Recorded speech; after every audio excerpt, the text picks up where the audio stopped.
So we had ourselves some comments in regards to the Ottawa Senators that I thought were interesting enough to bring up, because this is the kind of thing that doesn't really look all too good on paper, and considering the hometown element of it, considering the draft picks and the price that was paid to acquire this guy in the first place, it does not really look all too good.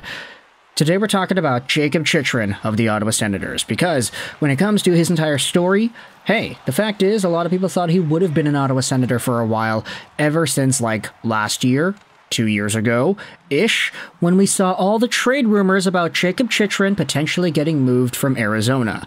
Now, I'll spare you the details about that because it was a really long and winding story that we had covered for multiple months last year. But Jakob Chychrun was eventually sent over to Ottawa last season. He had 5 points in 12 games to end off his Ottawa Senators campaign, and this year he had 41 points in 82 games. Very good point production. 14 goals, 27 assists. He set a career high in assists, and he was half a point a game.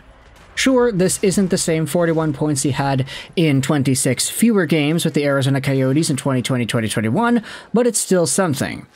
The issue is, though, with Jakob Chychrun, his contract does expire at the end of next season, making $4.6 million a year. He's 26 years old, and that contract will expire as an unrestricted free agent.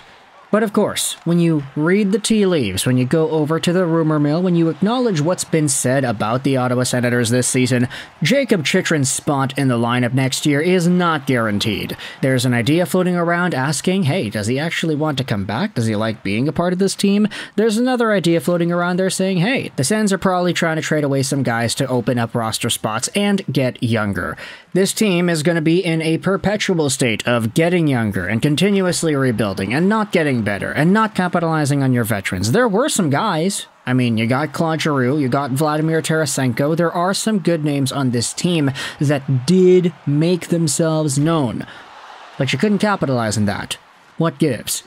So, when it comes to the Sens, there are many debates as to what they should do, what they will do, if they're getting younger, if they're getting older. But when it comes to Jakob Chychrun, this is what he had to say during the end-of-season media availability on if he wants to stay in the Ottawa system.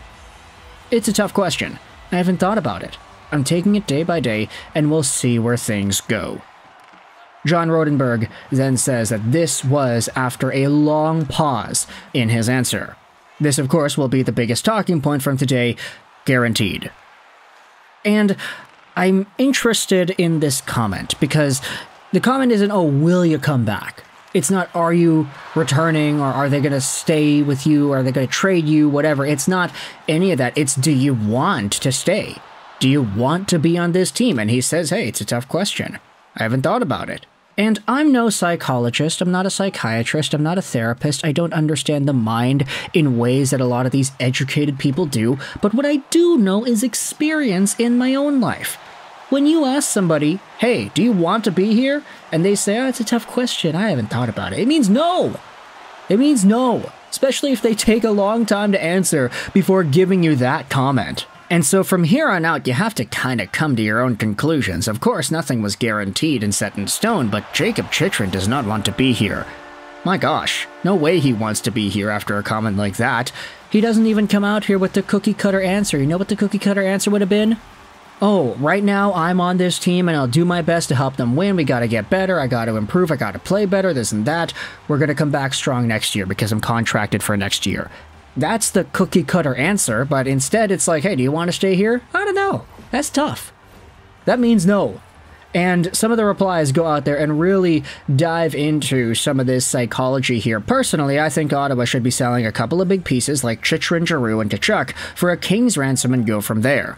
I mean, they're going absolutely nowhere, and I don't see Brady sticking around once his contract is up. So might as well cash in now, no?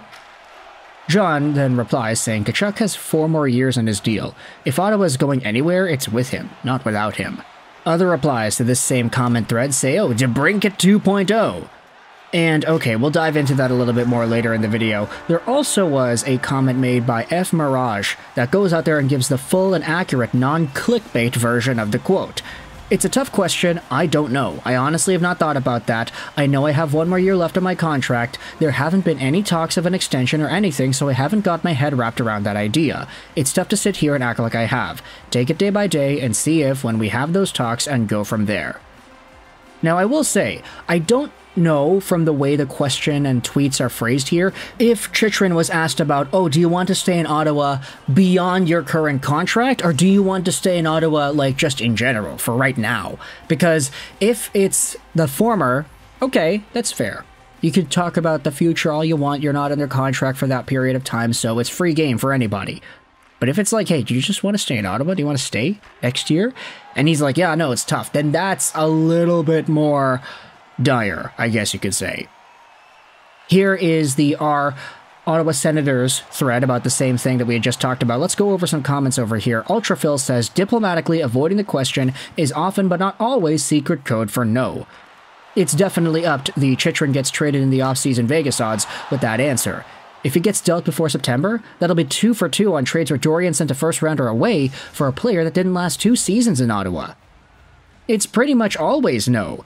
At best, it's them saying if they get overpaid, they will stay.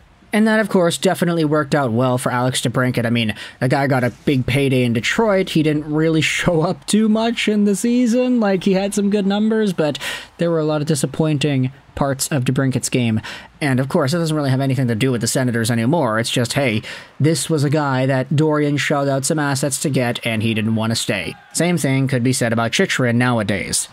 Now, if you go over to some of the other comments, they talk about trade destinations, Vegas. I feel like Ottawa should avoid dealing with Vegas. The fact that their management lobbied to punish the Senators cannot go without response. Any offer we accept from them should be fair value plus a first-round pick. And then they reply, yeah, no, Vegas odds usually refers to betting. I don't think they were implying a trade to Vegas specifically. That's kind of funny. 3 for 3, though, if you wanted to count Matt Duchene. Don't forget, Dorian lost a pick in the Dadonov debacle and threw it away on Tyler Boucher. 7 full seasons as GM, 1 playoff appearance. 5 first-round picks wasted. If it wasn't for the luck of the Carlsson trade and those picks, he'd have one of the worst records ever. Seriously, just imagine that Stützle pick is where everyone expected to be in 25 to 31 range. Gosh darn the damage that Dorian did to this team. So, you want to talk about players that they are going out there and shelling big assets for? Yeah, he kind of got the rundown there. Duchene, which is going back a while. I mean, when did Duchene get traded to Ottawa? Was it 2017? Yeah, no, it was. Because I was in my grade 11 year in high school making a video about that. Yeah, right, that's exactly what it was. Man, it's been a while. Pierre Dorian getting these big-name guys. Name a better duo. So, Jakob Chychrun, this is the conversation. Do you think he's going to stay? Do you think he's going to go? A lot of Sens fans are getting a little bit more pessimistic about it. Like this final comment from Sens Fanatic. I just listened to that on TSN 1200, and the way that he answered said to me, I don't really want to come back. DeBrincat vibes, to be honest. Definitely a far cry from when he got here, and he was so happy because he's home and his family can watch him. I wonder if there are similarities between why DeBrincat and Chychrun both don't want to play here. Is it because the team is losing, or is there something going on? DeBrincat didn't want to come here from the start.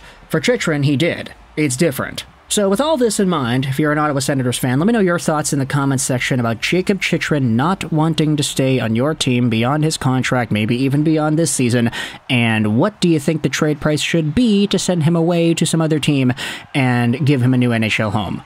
Are you surprised to see things go down this way? How frustrating is it that a bunch of these players who were acquired for a lot of assets ended up leaving in certain ways immediately after? Let me know your thoughts in the comment section about Jakob Chychrun, Alex DeBrincat, Matt Duchene, and everything else in between. I hope you enjoyed this video. And bye.